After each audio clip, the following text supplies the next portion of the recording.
What's up, guys? Welcome back to the channel. In this video I want to go over some of the basic tips you can use to better upgrade your renewed armor into the majestic legendary armor. Now this will be more so from the hunter standpoint, so keep that in mind. If you're on your warlock and titan, these objectives will be different, and I do plan on making videos for those two characters as well. But a lot of these tips though will apply to all three characters. Now the first thing I want to talk about for this hunter is there are the grenade final blows, and there are some things you can do here to make a better trek at getting these done a lot faster. These are void final blows, so make sure you have your void subclass on. You don't have to have all the blue armor equipped to get this one piece done.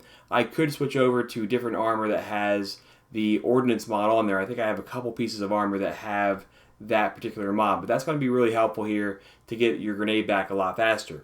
Likewise, if you have something like Hive repurposing or the Taken repurposing, those can be really good, but they only apply if you take out a enemy shield. So right now, in this particular case right now, that's not going to help me out too much. But this is a great place to go. The Whisper of the Worm mission is awesome as far as farming different enemies here, because I can easily throw down a grenade. I can get a lot of kills with that pretty quickly.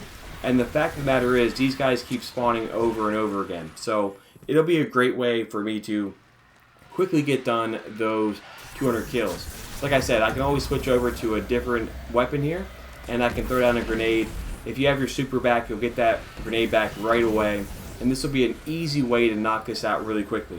If you don't want to do Whisper, that's fine. You can always do the Shiro Chi checkpoint in the Last Wish.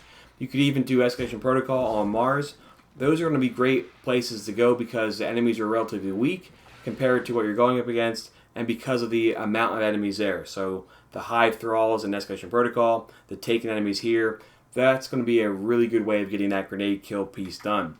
Another question that I've seen quite a bit, and I'll back out here really fast, another question that I've seen oftentimes has to do with the challenges.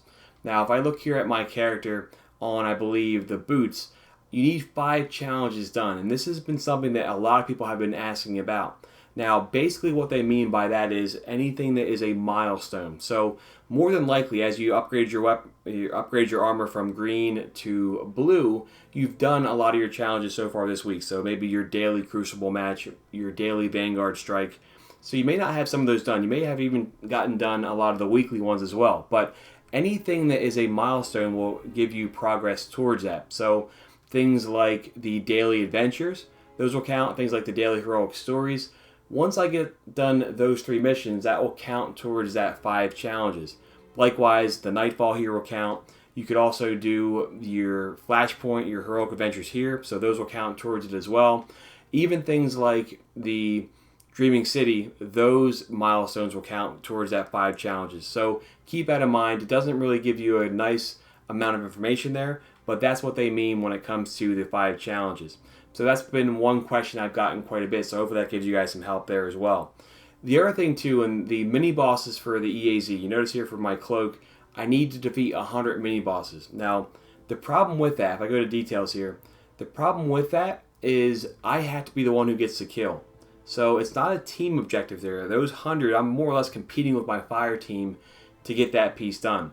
So one thing you might want to do when it comes to those mini bosses is you may want to fly into the EAZ activity by yourself. So whether it be flying in by setting the date and time back and avoiding matchmaking, that would be beneficial because I can go in there by myself, then I'm guaranteed to get my kills.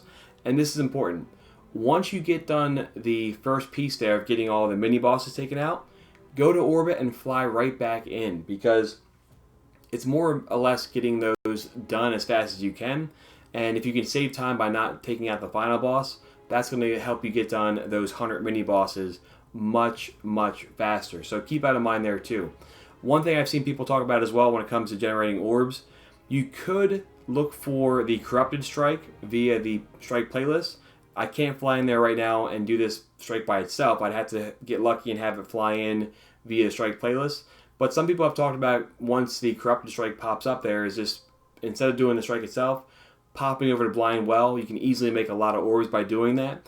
It's very similar to the Wendigo grind. If you were using Blind Well for that, you can use this activity to get done a lot of those strike playlist activities. So keep that in mind. That may be something that you want to do if you have a dedicated fire team. You guys can jump over there and quickly knock that out. But truth be told, I think for the orb generation, you're more than likely to get those done in the byproduct of doing everything else. So Gambit matches, heroic public events, I'll probably have those things done for the overall orb generation, 1500, by doing it that way.